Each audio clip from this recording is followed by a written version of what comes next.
സംഭവം ശരിയാണ്. ഫസ്റ്റ് എപ്പിസോഡാണ്, അത്യാവശ്യം നന്നാക്കി എടുത്താലേ ഇനി വരുന്ന പ്രേക്ഷകർക്ക് അത് ഇഷ്ടപ്പെടുകയുള്ളൂ. ഇനി ആ ഷോ ആൾക്കാർ കാണാൻ തുടങ്ങുള്ളൂ. ഇതിങ്ങനെയുണ്ടോ കത്തിക്കൽ? ഇതൊരുമാതിരി വല്ലാത്ത പരിപാടി ഇപ്പോഴല്ലോ. Like this insanely good. കാരണം ഇത്ര എനിക്ക് തോന്നുന്നില്ല ഇതിൻ്റെ പ്രേക്ഷകർ ഇത്ര പ്രതീക്ഷിച്ചിട്ടുണ്ടെന്ന്. I know, we know. കാരണം ആൻഡി മുഷറ്റി ഇതിൻ്റെ ഡയറക്ടർ, പ്രൊണൗൺസിയേഷൻ തെറ്റാണ് അറിയാം, anyway sorry. It chapter 1 and 2 ഇങ്ങനെയാണ് ചെയ്തത്, അടിപൊളിയാണ്. സോ ആ ഒരു ലെവലിൽ നമ്മൾ എന്തായാലും പ്രതീക്ഷിക്കും. പക്ഷേ അതതിൻ്റെ 10 ഇരട്ടി തന്നിട്ടുണ്ട്. കാരണം എൻഡിങ്ങിൽ ചില കാര്യങ്ങളൊക്കെ നടക്കുന്നുണ്ട്. സത്യം പറഞ്ഞാൽ അത് നിങ്ങളോട് പറഞ്ഞാൽ അത് സ്പോയിലേഴ്സ് ആയി പോവും. ചില ആക്ടേഴ്സൊക്കെ മരിക്കും ലിറ്ററലി. അതാരാന്ന് ഞാൻ പറയുന്നില്ല, സ്പോയിലേഴ്സ് ആയതുകൊണ്ട്. കാരണം നമ്മൾ അവരോട് അത്രയും കണക്റ്റായി വരികയാണ്. കാരണം ഫസ്റ്റ് എപ്പിസോഡാണ്, ആക്ടേഴ്സിനെ ഇൻട്രൊഡ്യൂസ് ചെയ്യുന്നു, അവരുടെ റിലേഷൻ കാണിക്കുന്നു. സോ നമ്മൾ അവരോട് കണക്റ്റായി വരുന്നു. ദാ വരുന്നു ആശാൻ. ആൻഡ് ദിസ് ഈസ് റിയലി ഒരു ഹൊറർ മൂവി ഫാൻസിന് this is a treat. Horror ഫാൻസിന്, മൂവിയല്ല ദിസ് സീരീസ്, ഹൊറർ ഫാൻസിന് this is a treat. Overall episode 1 ഞാൻ we don't watch in HBO Max. നമ്മൾ HBO Maxൽ പൈസ കൊടുത്ത് കാണാറില്ല. സോ 53 മിനിറ്റ് 45 സെക്കൻഡുമാണ് ഇതിൻ്റെ ഫസ്റ്റത്തെ എപ്പിസോഡ് ഡ്യൂറേഷൻ. അടിപൊളി മേക്കിംഗ്, കഥ സെറ്റ് ചെയ്ത ഒരു 1960s വൈബിലാണ്.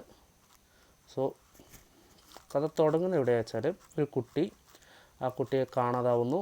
ആ കാണാതാവുന്നതല്ല, നാട്ടുകാരുടെ മുമ്പിൽ അവർ കാണാതാവുന്നു. പക്ഷേ ശരിക്കും സംബന്ധിച്ച് നമുക്കറിയാം, കാണാതാകുമ്പോൾ അവരുടെ ഫ്രണ്ട്സും ചേച്ചിയും ഒക്കെ ആ കുട്ടി അന്വേഷിച്ച് ഇറങ്ങിത്തിരിക്കുന്നതാണ് ഫസ്റ്റ് എപ്പിസോഡിൻ്റെ മെയിൻ പ്ലോട്ട്. ദ പൈലറ്റ് എന്ന് തന്നെയാണ് എപ്പിസോഡിൻ്റെ പേരും തോന്നുന്നത്. നോക്കട്ടെ, എപ്പിസോഡ് 1 ഐ തിങ്ക് അതാണ് തോന്നി. ഇവിടെ കാണുന്നില്ല. ദ പൈലറ്റ്, അതാണ് എപ്പിസോഡ് 1ൻ്റെ പേര്. സത്യം പറഞ്ഞാൽ വേറെ ലെവല്. ഞാൻ പിന്നെ പ്ലോട്ടിലേക്ക് പോകാൻ നോക്കുമ്പോൾ എനിക്ക് പിന്നെ ആ എപ്പിസോഡ് നന്നായി എന്ന് പറയാൻ വാക്കുകൾ വരുന്നില്ല. കാരണം അത്രയും നന്നായിക്കായിരുന്നു. ഒരു HBO Maxൻ്റെ ക്വാളിറ്റി നമുക്ക് എല്ലാവർക്കും അറിയാം, ബട്ട് ഇത്ര ഉണ്ടാവുമോ? I can't believe this. Okay, അപ്പോൾ പറഞ്ഞാൽ തന്നെയാണ് ഒരു കുട്ടിയുടെ എന്താണോ ഇറ്റ് ദ മൂവി, അത് തന്നെയാണ് ഇതും. നത്തിങ്. എന്താണോ ഇറ്റ് എന്ന മൂവി അത് തന്നെയാണ് ഇതും. ഒരു കുട്ടിയെ കാണാതാവുന്നു, അവൻ്റെ ഫ്രണ്ട്സും അവൻ്റെ ചേച്ചിമാരും അതിനന്വേഷിച്ച് അതിൻ്റെ പിന്നിൽ എന്താ കാരണം എന്നൊരു കാര്യം. ബോഡി കിട്ടുന്നില്ലല്ലോ. ബോഡി കിട്ടിയാലും അത് തിരോധാനമാണ്, പിന്നെ ആരെങ്കിലും കൊന്നു എന്ന കാര്യങ്ങളൊക്കെ കണ്ടെത്താം. പക്ഷേ ഇത് ബോഡി കിട്ടാത്തതുകൊണ്ട് തന്നെ മരിച്ചിട്ടില്ല എന്ന വിശ്വാസത്തോടെ അവർ അന്വേഷിച്ചിറങ്ങുന്നതാണ് കഥ. ആൻഡ് അറിയാലോ ആശാൻ ബിൽ സ്കാർസ്ഗാർഡ്, നമ്മളെ പെന്നിവൈസ്, അങ്ങനെ സത്യം പറഞ്ഞാൽ വന്നിട്ടില്ല.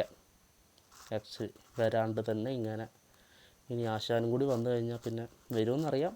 വന്നു കഴിഞ്ഞാൽ പിന്നെ പിടിച്ചാൽ സീരീസിൻ്റെ അവസ്ഥ. പിന്നെ കാസ്റ്റിങ്ങിൽ വേറെ നോക്കുകയാണെങ്കിൽ I think we don't know, എല്ലാവരും അത്ര പോപ്പുലറായിട്ടുള്ള ആക്ടേഴ്സ് ആരുമില്ല, കൂടുതലും കുട്ടികളാണ്. പിന്നെ വരുന്നുണ്ട് 2-3 ആൾക്കാരൊക്കെ. ഓക്കെ, അതൊന്നും കുഴപ്പമില്ല. ഓവറോൾ ഇതിൻ്റെ മേക്കിങ്ങും ആ ഡയറക്ഷൻ, ആ ഹൊറർ ഡയറക്ഷൻ തന്നെയാണ് ഈ സീരീസിൻ്റെ പ്ലസ് പോയിൻ്റ് ആവാൻ പോയിരുന്നത്. ഇതിപ്പോൾ എപ്പിസോഡ് 2 ഇറങ്ങുന്നത് October 31. കണ്ട് തന്നെ അറിയണം എന്താവുമെന്ന്. ആൻഡ് വേറെ ഒന്നുമില്ല ഗൈസ്, എപ്പിസോഡ് 1 പൊളിച്ചു, കിടിലനാക്കിയിട്ടുണ്ട്. പിന്നെ വേണമെങ്കിൽ ഒരു നെഗറ്റീവ് എന്തെങ്കിലും പറയണ്ടേ, പറഞ്ഞുതരാം. അതായത്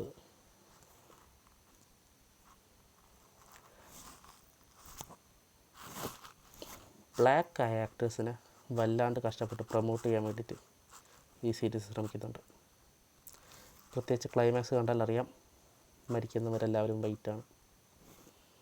ഇതിൽ ബ്ലാക്ക് ആയ ആക്ടേഴ്സിനെ മെയിൻ ലീഡാക്കി കൊണ്ടുവരാൻ വേണ്ടി ഫോഴ്സ് ചെയ്തിട്ട് കുറച്ച് ചില ക്യാരക്ടേഴ്സിനെ ഇൻട്രൊഡ്യൂസ് ചെയ്യുന്നുണ്ട്. But Hollywood is woke. So നമുക്കതിൽ കൂടുതലൊന്നും പറയാനില്ല. എല്ലാത്തിലും ഇതിങ്ങനെ കുത്തിക്കയറ്റാണ്ട് അവർക്ക് ഓർക്കാൻ പറ്റില്ല. HBO Max സത്യം പറഞ്ഞാൽ അതിൽ വലിയ ഇൻവോൾവ്മെൻറ്റ് ഉണ്ടെന്ന് എനിക്കറിയില്ലായിരുന്നു. ബട്ട് ഇത് ചിലപ്പോൾ ഫോഴ്സ്ഡായി നമുക്ക് തോന്നില്ലായിരിക്കാം. ഇതിൻ്റെ മേക്കിങ്ങും സ്റ്റോറി അത്ര നന്നാണെങ്കിൽ ഈ ബ്ലാക്കിനെ വല്ലാണ്ട് പ്രൊമോട്ട് ചെയ്ത് അവർ മാത്രം നല്ലവരെന്നുള്ള കാണിക്കുന്ന ഒരു ഐഡിയോളജി ഇതിലധികം പ്രൊമോട്ട് ചെയ്യില്ലെന്ന് വിചാരിക്കുന്നു. ഐ തിങ്ക് അത് കലർത്തിയാൽ ഇതൊരു ഹൊററിനെ വല്ലാണ്ട് ബാധിക്കും. അത്രേ ഉള്ളൂ ഗൈസ് സ്റ്റീഫൻ കിങ്ങിൻ്റെ ഇറ്റ് വെൽക്കംസ് ടു ഡയറി. പിന്നെ എൻഡിങ് ഇനി ഇനി എല്ലാവരും പൊക്കോളൂ. കാണാത്തവരെല്ലാവരും പൊക്കോളൂ. നമ്മളിനി കണ്ടവർ എൻഡിങ് ഡിസ്കസ് ചെയ്യാൻ പോവുകയാണ്. ഓക്കെ, പോയില്ല എല്ലാവരും, പോടാ. ഓക്കെ, കണ്ടവരോട് ഗൈസ്, ആ 3 കുട്ടികൾ മരിച്ചു. 3 ചെക്കൻ്റെ ഫ്രണ്ട്, ചെക്കൻ്റെ അനിയത്തി, ഈ 3 കുട്ടികളും മരിച്ചു. ആ ഒരു പെണ്ണ് മാത്രം ജീവനോടുണ്ട്. എന്താ കാരണം പെന്നി വൈസ് ആളുകളുടെ പക്വത അതില്ലാതാക്കാൻ ശ്രമിക്കും. പക്വത മീൻസ് അതല്ല, ഒരു സെൽഫ് അവെയർനെസ്, അതായത് എന്താ പറയുക, ഭയം വരുത്തിയ ശേഷം മാത്രമേ ആക്രമിക്കുകയുള്ളൂ. ആ കൂട്ടത്തിൽ ഏറ്റവും മൂത്തത് ആ പെണ്ണായതുകൊണ്ടും, മൂത്തത് മീൻസ് എൽഡസ്റ്റ് ആ പെണ്ണായതുകൊണ്ടും അവളെ കുറച്ചും കൂടി പേടിപ്പിക്കാൻ കുറച്ചും കൂടി ബുദ്ധിമുട്ടാണ്.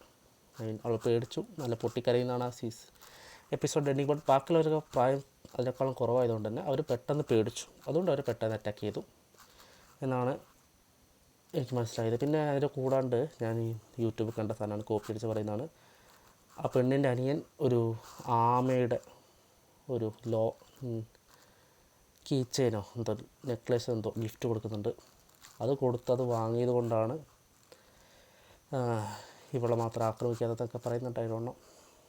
എനിവേ ദിസ് ഇസ് ഹ്യൂജ്, ഒരു ഹൊറർ ഫാൻസിന് ഹ്യൂജ് ആയിട്ടൊരു സംഭവമാണ് വന്നിരിക്കുന്നത്. Episode 1 this is great.